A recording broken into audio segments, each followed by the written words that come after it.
यीशु मसीह के नाम में सबको जय मसीह की। और आज बहुत ही सुंदर और बहुत ही मीठा और बहुत ही दिल को छू लेने वाला एक संदेश परमेश्वर ने हमें दिया है और वो संदेश मैं आपके सामने लेकर के आ रहा हूँ। आज हम लोग 3 ऐसे बहुत बड़ा बात को देखेंगे जिसका लेखा या जिसका हिसाब या जिसका न्याय परमेश्वर करेंगे। और ये 3 जो बात है एक बहुत ही महत्वपूर्ण बात है। लोग इस पर कभी ध्यान ही नहीं देते हैं, लोग कभी सोचते ही नहीं हैं कि ये सब हो सकता है। 3 बहुत ही गहरा और बहुत ही महत्वपूर्ण बात जो आज हम लोग देखने वाले हैं बाइबल से। और परमेश्वर हम लोग को सहायता करे इन तीनों बातों को अपने जीवन में वो सुन करके परिवर्तन होने के लिए। तो पूरा वीडियो को जरूर देखिएगा और केवल देखिएगा नहीं, अगर इस संदेश को आपका दिल को छुआ है तो हमें कमेंट में बताइएगा और परमेश्वर का महिमा कीजिएगा। तो 3 बड़ा बात हम लोग देखेंगे कि जब हम दुनिया में जीते हैं तो ऐसा 3 ऐसा लेखा है, 3 ऐसा न्याय है जो परमेश्वर हमें लेने जा रहे हैं। और उस न्याय में जब इसको पूछा जाएगा तो आप क्या जवाब देंगे, परमेश्वर के सामने क्या बोलेंगे। आइए हम लोग पहला वचन को देखेंगे, मत्ती का सुसमाचार उसका 12 अध्याय और 36 और 37 पद।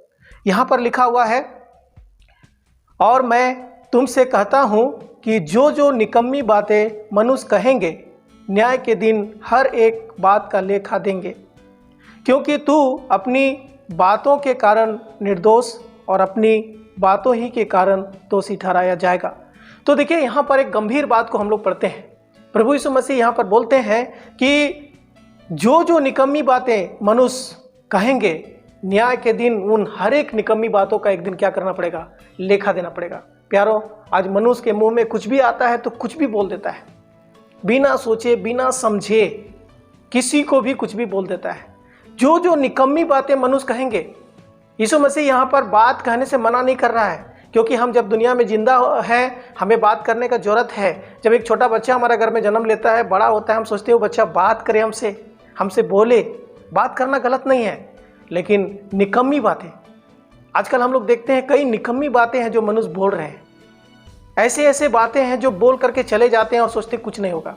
प्यारो, आप जरा सोच के देखिए, आप जो रिचार्ज करते हैं मोबाइल में और रिचार्ज करने के बाद में वो आपको 28 दिन का या 3 महीना का या 6 महीना का या जितना दिन का आप लेते हैं उतना दिन बात करने के लिए देता है। और अगर उतना दिन बात करने के बाद में और अगर बात करना है मोबाइल से किसी को तो फिर रिचार्ज करना पड़ता है।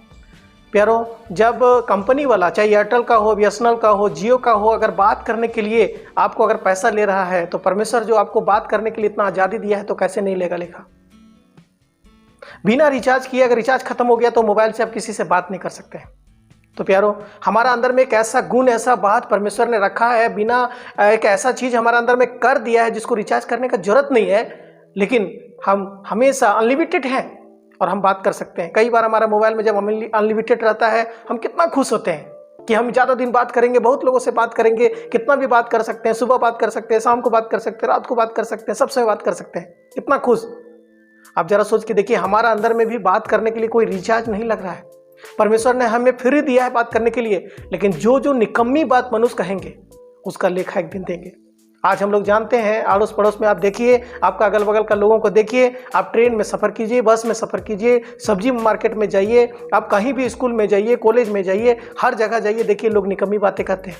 जो बोलना नहीं था, जिसको सुन नहीं सकता आदमी, ऐसे ऐसे बातें करते हैं। और प्यारो, अगर इस वीडियो को आप देख रहे हैं और इस बात को आप जान पाए हैं, आप जो भी निकम्मी बातें आपने कहा है, जो भी मोबाइल के जरिए आपने कहा है, चाहे अपने घर में किसी को भी कहा है, उसका एक दिन लेखा आपको देना पड़ेगा। प्यारो, आप बोल करके कितना बार चले जाते हैं, लेकिन कितना बोले हैं वो हर बातों का एक दिन लेखा परमेश्वर लेंगे।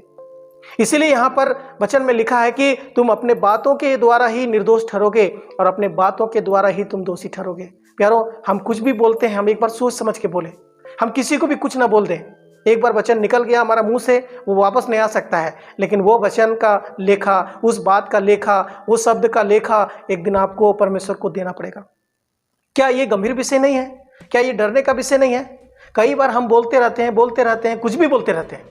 कई बार हम देखते हैं पत्नी को कुछ बोल दिए, कई बार देखते हैं बच्चा लोग को कुछ बोल दिए। मैं जिस गांव में रहते थे वहां पर हमने एक चीज को देखा कि एक पिताजी अपना बच्चा को गाली से बात कर रहा है। और बच्चा भी अपना बाप को गाली से बात कर रहा है। कितना पति लोग अपना पत्नी से गाली से बात कर रहा है, कितना पत्नी लोग अपना पति से गाली से बात कर रहा है। दुनिया में हम देखते हैं कितना जवान लड़का लड़की, कितना जवान लोग, कितना घर के लोग गाली से बात कर रहा है, निकम्मी बात कर रहा है। क्या इसका लेखा परमेश्वर नहीं लेंगे? क्या परमेश्वर छोड़ देंगे? परमेश्वर हमें मुंह दिया है, परमेश्वर हमें आवाज दिया है, परमेश्वर हमें बात करने के लिए सब कुछ छूट दिया है, लेकिन कोई भी निकम्मी बात हम ना कहें, कोई भी गंदी बात हमारे मुंह से ना निकले। आइए हम लोग और एक वचन को पढ़ेंगे, एफिसियों का पत्री उसका 4 अध्याय और 29 पद। वहां पर लिखा है, कोई गंदी बात तुम्हारे मुंह से ना निकले, पर आवश्यकता के अनुसार वही जो उन्नति के लिए उत्तम हो, ताकि उससे सुनने वालों पर अनुग्रह हो। कोई गंदी बात तुम्हारे मुंह से ना निकले, कोई भी गंदी बात तुम्हारे मुंह से ना निकले। प्रभु यीशु मसीह ने कहा कि जो जो निकम्मी बातें मनुष्य कहेंगे, उसका लेखा एक दिन परमेश्वर के सामने लोगों को देना पड़ेगा, जो जो निकम्मी बातें। और यहाँ पर पौलुस कहता है, जो पौलुस को मानने वाले, परमेश्वर को मानने वाले लोग हैं, कोई गंदी बात तुम्हारे मुंह से ना निकले।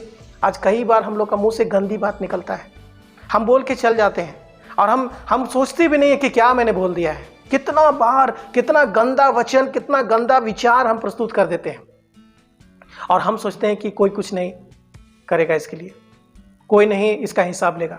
प्यारो, आप YouTube में देखिए, आप Facebook में देखिए, आप WhatsApp में जो मैसेज वगैरह आता है उसमें देखिए, कितना वीडियो, कितना तरह का फिल्म आप देखिए, कितना गंदा बात लोग बोल दिया है, कितना गंदा बात रिकॉर्डिंग किया हुआ है, उसका ऑडियो बनाया गया है, वीडियो बनाया गया है, उसको सोशल मीडिया में छोड़ दिया गया है, लोग उसको सुन रहा है, इंजॉय कर रहा है। आपको अच्छा लग रहा है, आपको इंजॉय लग रहा है, लेकिन प्यारो एक बात को याद रखिएगा, इसका लेखा, इसका हिसाब एक दिन परमेश्वर आपसे लेगा।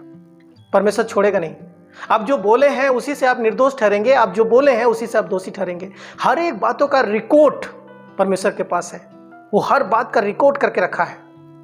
मैं जब से जन्म लिया हूं और अभी तक हूं, मुझे पता नहीं मैंने क्या बोला क्या नहीं बोला, लेकिन परमेश्वर उसका पूरा रिकॉर्ड रखा हुआ है।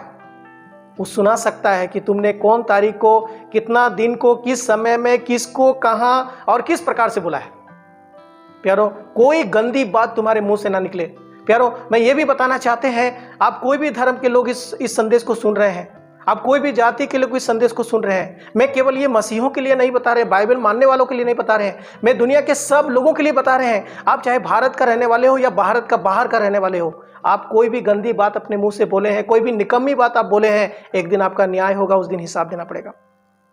आइए, जब इस वचन को आपने सुना, इस बात को आप सुना है, अपने मुंह को कंट्रोल में लाइए, अपने बात को कंट्रोल में लाइए, नहीं तो एक दिन यही बात आपको न्याय में लेकर के नरक ले जा सकता है। उस नरक में ले जा सकता है जहां की आग कभी बुझती नहीं है, आपको वहां ले जा सकता है जहां का कीड़ा कभी मरते नहीं है। ये बात ही आपको नरक में डाल सकता है और आप युगानुयुग आप दोषी ठहर करके परमेश्वर के नजर से दूर होकर के उस युगानुयुग याग में तड़पेंगे और दंड पाएंगे।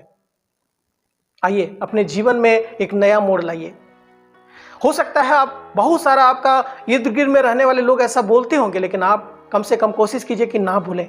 और जब इस बात को आपने सुना है, इस वीडियो के द्वारा आपने जाना है, तो आप उनको भी समझाइए कि नहीं बोलना, नहीं तो एक दिन इसका भी हिसाब परमेश्वर आपसे लेने वाला है। न्याय का दिन इसका भी हिसाब लेने वाला है। बहुत ही गंभीर विषय है, एक बार आप ध्यान दीजिएगा, एक बार आप सुनिएगा, समझिएगा इस बात को और थोड़ा मनन कीजिएगा, इसको हल्का मत लीजिएगा, क्योंकि कोई भी गंदी बात तुम्हारे मुंह से ना निकले, आवश्यकता के अनुसार वही निकले जो सुनने वालों के लिए वो आशीष का कारण बने। कोई भी गंदी बात ना निकला, उतने ही बोलना है, उतने ही करना है जितना लोगों को उसमें से फायदा हो सकता है, जितना लोगों को उसमें से लोगों के लिए उन्नति का कारण हो सकता है। आज हम लोग देखते हैं कितना लोग है जो कुछ भी बोल जाता है। आइए, इस वचन को सुनने के बाद अपने जीवन में आप एक निर्णय को ले लीजिए कि कोई भी गंदी बात मेरा मुंह से ना निकले। परमेश्वर इस वचन के द्वारा हम सबको सहायता करे, समझने के लिए सहायता करे कि हम कोई गंदी बात अपने मुंह से ना निकालें, कि हमको लेखा देने के दिन में हम दोषी ठहरें और दंड पा जाएं। आइए, इस दंड से बचें, इसको हल्का मत लीजिएगा। आगे हम लोग और भी 2 बातों को देखने जा रहे हैं, वो भी बहुत ही गंभीर विषय है। जैसे इस विषय का जैसा वो गंभीर बात है, जिसको आप बिना रुके आप देखिए, पूरा देखिए, और देखने के बाद में इस वीडियो को आगे भी लोगों को लेकर के भेजिए, ताकि वो लोग भी इस बात को देखें, सच्चाई को जाने और अपने जीवन में आशीष का भागीदार होने पाए, दंड से बचने पाए और परमेश्वर का महिमा करने पाए।